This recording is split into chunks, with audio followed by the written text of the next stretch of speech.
सुप्रभातम वंदनातम नमस्कारम। प्यारे बच्चों, रुचिरा पाठ्यपुस्तक के भाग तृतीय के अष्टम पाठ के अभ्यास कार्य में आप सभी बच्चों का ऑनलाइन क्लास में हार्दिक स्वागत एवं अभिनंदन करती हूँ। प्यारे बच्चों, पूर्व की ऑनलाइन क्लास में आपने पाठ में संसारस्य सागरस्य नायका पाठ के अंतर्गत हिंदी अनुवाद को पढ़ते हुए कठिन शब्दार्थ को भी पढ़ा और आपने पाठ का वाचन भी अच्छे से किया। ये प्यारे बच्चों, आज की ऑनलाइन क्लास में संसार सागर से नायका अष्टम पाठ के अभ्यास कार्य को करते हैं। आप भी मेरे साथ में पाठ्य पुस्तक को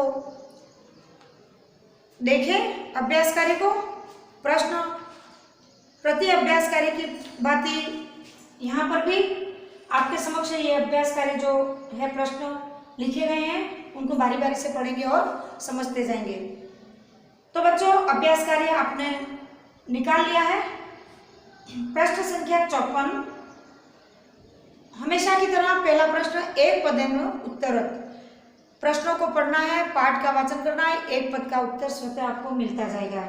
दूसरा प्रश्न वही है प्यारे बच्चों, एक लाइन में उत्तर, पूरे संपूर्ण वाक्य में उत्तर को लिखना है। तीसरा प्रश्न भी वही है, रेखांकित जो पद है उसका प्रश्न का निर्माण करना है। तीसरे प्रश्न में प्रश्न के लिए कस्य, किम, कानि, केशव, ये जो प्रश्नवाचक संबोधन है उनको आपको उपयुक्त प्रयोग करते हुए प्रश्न का निर्माण करना है। पूर्व क्लास में आपको समझाया गया है। चौथा प्रश्न प्यारे बच्चों आपका है, अधोलिखितेषु यथापेक्षितम संधि विच्छेदम कुरुतम। संधि विच्छेद की क्लास ली जाएगी, पर पाठ के दौरान जो संधियां आई हैं उनका अपन को विच्छेद करना है। एक शब्द है उसका विच्छेद करके अपन को लिखना है। उदाहरण के तौर पे आपके समक्ष ये लिखा है, अद्य धन अपि, रिक्त स्थान में आपको संधि करके लिखना है यद्यपि। आपको क्या लिखना है प्यारे बच्चों? यद्यपि। ठीक उसी प्रकार से स्मरणार्थम शब्द दिया गया है, विग्रह जो संधि उसको करना है स्मरण धन अर्थम। या क्या लिखोगे?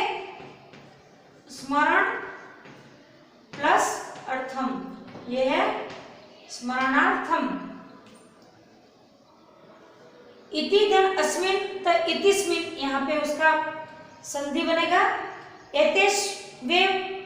इस प्रकार से जो भी आगे जो शब्द दिए गए हैं उनको आपको संधि में दिए गए हैं तो विच्छेद करना है, और विच्छेद दिया गया तो संधि करना है।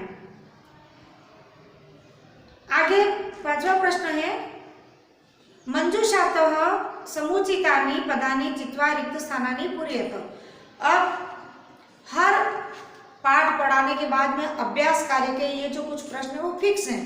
अब आप भली बात समझ गए हो कि हमको इन प्रश्न में क्या करना है। पांचवें प्रश्न में जैसे कि बच्चों रचयन्ति, गृहीत्वा, सहसा, जिज्ञासा, स, इस प्रकार के कुछ शब्द दिए गए हैं और आगे वाक्य लिखा है, उसमें कहीं कहीं रिक्त स्थान दिया गया है।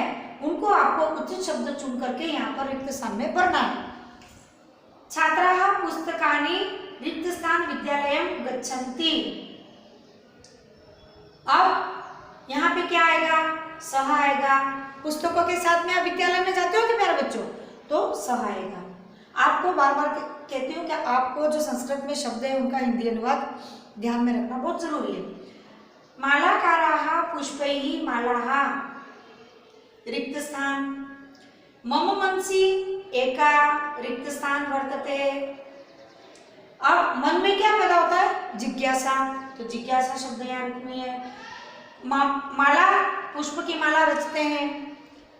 उसी प्रकार से जो रिक्त स्थान है उनमें उचित शब्दों को आपको करना है। अब आगे है छठा प्रश्न, पद निर्माणम कुरुतः। आपके समक्ष उदाहरण के तौर पे क्री धातु, धातु क्री है, तुमुन प्रत्यय है और पद कर्तुम है। अब आगे बढ़ते हैं, री धातु है, तुमुल प्रत्यय है तो खाली स्थान में यहाँ कर्तुम आया तो और ये ऋतुम आएगा एकदम से, है ना। त्रि है, तुमुल प्रत्यय है, तो आगे क्या शब्द बनेगा। इस प्रकार से आपको तुमुल प्रत्यय के शब्दों को बनाना है। एक एक उदाहरण दिया गया है, बाकी आपको करना है। नहीं समझ में आए तो हम कक्षा में या अन्य क्लास लेकर के आपको समझाएंगे। उसी प्रकार से त्वा प्रत्यय में नम धातु है, त्वा प्रत्यय है और नत्वा पद है। अब नम और त्वा मिलाकर के नत्वा शब्द बनता है। गम धातु है, त्वा प्रत्यय है तो गत्वा बनेगा, है ना। इसी प्रकार से आगे के दो शब्द आपको बनाने हैं। ठीक, अब नेक्स्ट प्रश्न में आ रहा है उपसर्ग धातु प्रत्यय और पदम। उपसर्ग है उप, धातु है गम, प्रत्यय है लप और पदम उसका पद है उपगम्यम। उपगम्यम में प्यारे बच्चों आपको मैं बता देती हूँ किस प्रकार से। जैसे कि ये शब्द है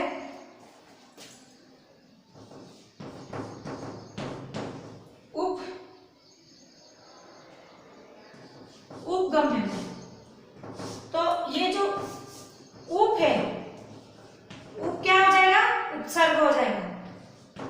उपसर्ग क्या होगा, उप, ठीक है।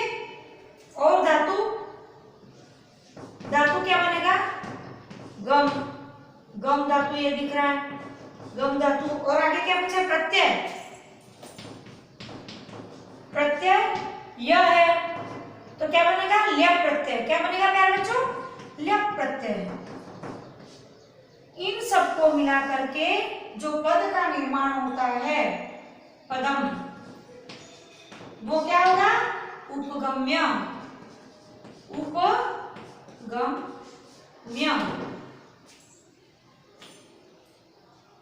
ठीक उसी प्रकार से जैसे कि अब उपगम्य के बजाय पठित्वा को लेते हैं, पठित्वा, है ना।